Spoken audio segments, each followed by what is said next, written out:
Good morning and welcome to week 8 of the Science at Home Learning Center for Science. This will be conducted solely on the animal inherited physical traits and instinctive behaviors amongst different species of animals and their habits and also their appearance based on physical features, characteristics, and traits. And I know that a lot of our research last few weeks has been primarily on plants, and it kind of dictated a little bit back toward skulls, and it dictated on the position of eyes and the types of teeth and physical functions of the actual animals. And so we're going to go over a few different types of vocabulary to show what these terms mean with those animals provided. And again, anything that's not shown on this learning or lesson, you can always veer back to any animal's traits. You may have a favorite animal or species of animal that you like, and you can always use these behaviors or traits or inherited or instinctive features and look those up and find out which ones that are available for the animal of your choosing. We're going to go ahead and start with the animal physical traits and instinctive behavior. If we look here, we're going to see that it has themes or structures to help their basic needs to survive. So many animals, when you see their makeup or their structure, their animal functionality and their makeup is specifically for their own survival mechanism. So if I see a woodpecker, is going to have a really sharp beak that's penetrable to trees. They can eat insects from the trees and puncture holes to eat for food and search. Whereas I see a pelican's going to have a very narrow, long beak, but a big sack underneath, so that way when it scoops up the water and goes for fish, it can actually take the fish whole, but then also use that to push up the water, so all it has is the fish as its diet. And then we learned also that birds, for instance, don't have so much teeth. They have little tiny teeth because the weight of the bird, the heavier it is, the harder it is for it to fly. So most inside of the birds are hollow, and their bones are really small and very lightweight, so they can actually have more maneuvering in the sky and pick up and go. If we look here, we see that the inherited traits are physical characteristics, which are the eye color, body covering, the fur color, the shapes of its ears, and numbers of legs. And if you look here, you have a parent pet, you have a dog, and you have another dog here. These are the adult dogs. And then you see that the offspring here is the puppies. You have 1, 2, 3, 4, 5, 6 puppies, maybe 7 right here, I'm not sure. But if you look at them, they all have features based off the parents of which they derive from. And if you notice, all the pets or all the puppies have no exact features of each parent. They have a little bit of each one.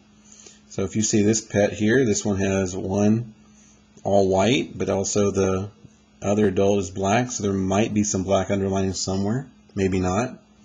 You have this pet here that has black that looks very similar to this adult pet. And then you have this one that looks a little bit similar, more so to this parent pet. And then you have the whites over here and a little bit of a grayish dark dog, which is back over here. Although they come from the same parents, they don't look exactly alike, but they do have the same traits or features as the parents of those puppies. Inherited behavior would be inherited or passed down from the parent to offspring. So you get this from your parents, or an instinct, if you will. An inherited behavior is an instinct that the animal is born knowing what to do. And if you look here in these diagrams, you see that we have migration for the butterfly and you have hibernation for the chipmunk. We also know that bears hibernate. We also know that birds migrate as well.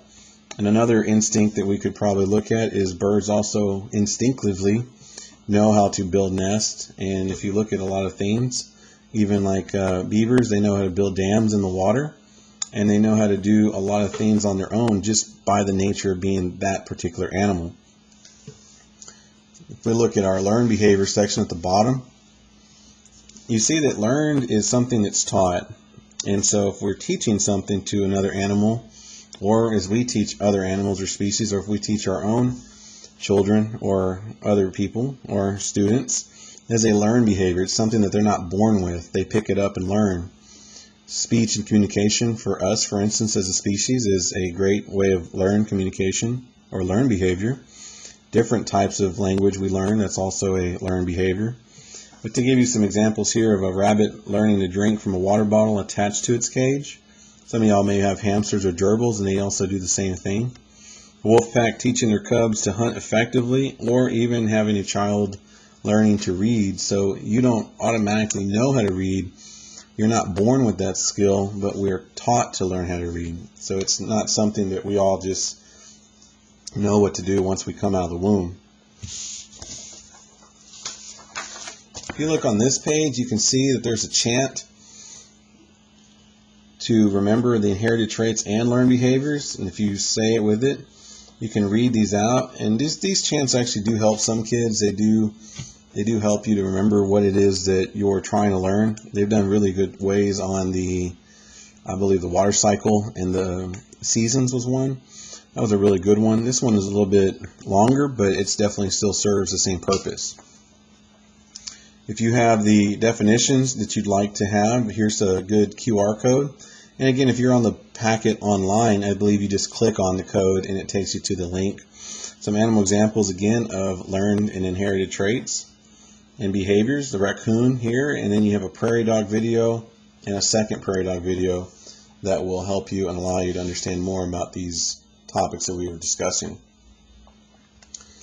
Now here on number 6, you're going to go ahead and circle the inherited traits and box in or square or rectangle the learned behaviors.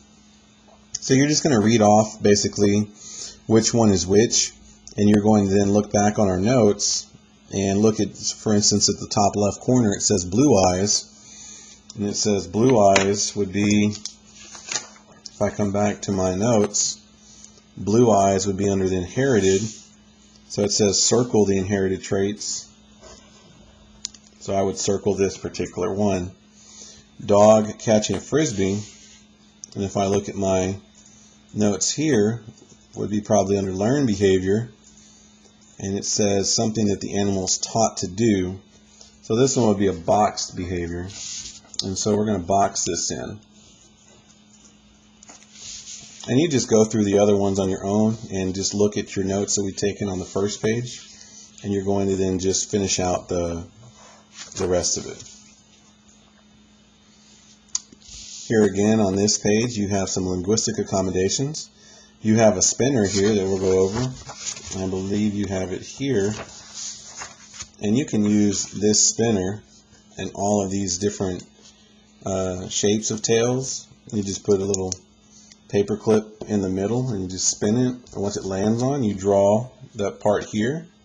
Same with the ears, you just take a spinner and you spin the paper clip. You're going to draw whichever one it lands on here. Eye color, you're just going to get a color. If you have a pencil or highlighter or color pen, you're going to do the same. Whichever one it lands on, you'll put the eye right above the snout, and then you'll just color the dog whatever it is the color lands on here. And then you have some little checklists out here to underline or answer and check off. So then you just finish this. You can write a little story. Again, some of y'all like to do written stories with illustrations. If you do the illustrations similar to a comic book, just put them here and then explain the order and sequence of events that you have. Okay. So this one's pretty not so lengthy as the other ones, but we're going to go ahead and finish up on this one. I'll do the first one with you, and then after that you have the other 4 that you would remain out of your packet. And of course, anything that we didn't go over in this packet on the video, just review it and retain for your knowledge on the other topics that lead into this section, so you can have mastery on this particular section. So I'm going to read it again. We're going to go over the rules. We're going to go to read and reread it. We're going to underline keywords, at least 3 to 4 if we have it. We're going to list and label anything that we need on our illustration or draw it, so we have a visual to match what it is we need. Then we're going to eliminate the possible wrong answers, and then we're going to select our correct answer. And that is the rules acronym for us to make good practice on our science. So for number 1, it says the 9-banded armadillo. is an animal that lives in forest areas of East Texas. It has bony plates that cover its back, head, legs, and tail. Which of these is a trait that an armadillo most likely inherits from its parents? And so let's go ahead and get what we need. So let's go ahead and underline the question. This was a keyword. Keyword. So it says 9-banded armadillo. So we know that this is then the 9-banded armadillo. Forest in East Texas. Right now with that is definitely something that we don't necessarily need to solve this question. But these are very important. Bony plates on the back, head, legs, and tails. And we don't need every word in here to help us out with our question and answer, but let's see now. It says the 9-banded armadillo is an animal that lives in forest areas of East Texas. It has bony plates that cover its back, head, legs, and tail. Which of these is a trait that an armadillo most likely inherits from its parents? And so it's always good to keep our notes that we took earlier. So if we have a physical characteristic or trait, we're looking for the word inherit. So our inherited trait is here. So we know that we're looking for eye color, body covering, fur color if it has fur, shape of its ears, and number of legs. We just shorthanded the word numbers to a hashtag symbol or pound symbol as we used to call it. So now if I look at our question, we're looking at what is inherited. So we're going to look at our choices and then look to see if it matches, and it's going to then tell us which one is correct or incorrect. So it says that inherited from parents would be the type of plants in its habitat. And so if I look at what's choices here, it says habitat. There's nothing here that shows or dictates anything that where or near the animal is. So having plants in the habitat is not an inherited trait from an animal. So we're going to go ahead and eliminate some of these answers. So if I look at B, the amount of food it eats each day, looks here again that we have nothing of quantity of its diet or the dietary regime of the animal. So we can also say that B is also incorrect.